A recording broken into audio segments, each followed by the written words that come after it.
Akiambĩrĩria mĩhang'o mũthenya wa Jumaine mwena wa Wajir, President William Ruto athurimĩte waki wa barabara ya Wajir gũthiĩ Kũtulu arĩ imwe ya tabarĩra iria gĩcigo gĩkĩ gĩtanyĩtwo kũgunĩka nayo. So hii barabara nimekuja kuangalia na macho yangu, kwa sababu propaganda ni nyingi, kwa sababu siasa chafu ni nyingi, kwa sababu matapeli ni wengi.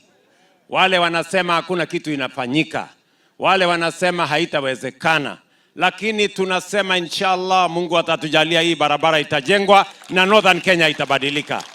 President akoretwo akiranĩra gũkinyanĩria tabarĩra cia kwambatĩria ikĩro cia icigo iria citũire itigĩtwo na thutha, na Wajir nĩ kũmwe gwa kũrĩa kũrĩ ithabu-inĩ. Tunafanya hivyo kila constituency, tunafanya hivyo kila sehemu ya Northern Kenya na Kenya mzima, kwa sababu maendeleo ni haki ya wananchi wa Kenya wote bila ya kuwabagua vile mahali wameishi, jamii wanayotoka, chama walio ndani yake. Sisi wote ni ndugu moja, watu wa taifa moja. Hamwe na tabarĩra iria cirĩ itari-inĩ nĩ waki wa thoko, nyũmba cia arutwo cia gũkoma, nyũmba cia thogora wa thĩ citanyihĩire ngiri 4 gatagatĩ ka aingĩ. Wajir Town, tutajenga Wajir Town program ya solar ya bilioni 2.5 Wajir Town. Tunataka hiyo town iwe kama city na tunajenga pale, na hii sehemu hii yote huyu Kainan tumempatia milioni 700 ya kuunganishia watu stima sehemu hii. Na itemi-inĩ rĩa kũhingũra na kũhũthia mĩthiĩre rũgongo rwa bũrũri,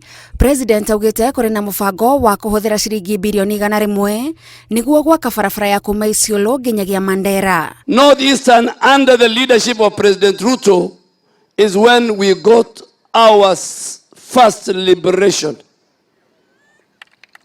One, he brought Madaraka Day to Wajir. He built the road from Isiolo to Mandera. President atirihĩire mĩhang'o yake kaunti-inĩ ya Garissa kũrĩa athurimĩte barabara ya Garissa gũthiĩ Ijara. Ngĩribotera Inooro TV, njĩtagwo Gathoni Wajir.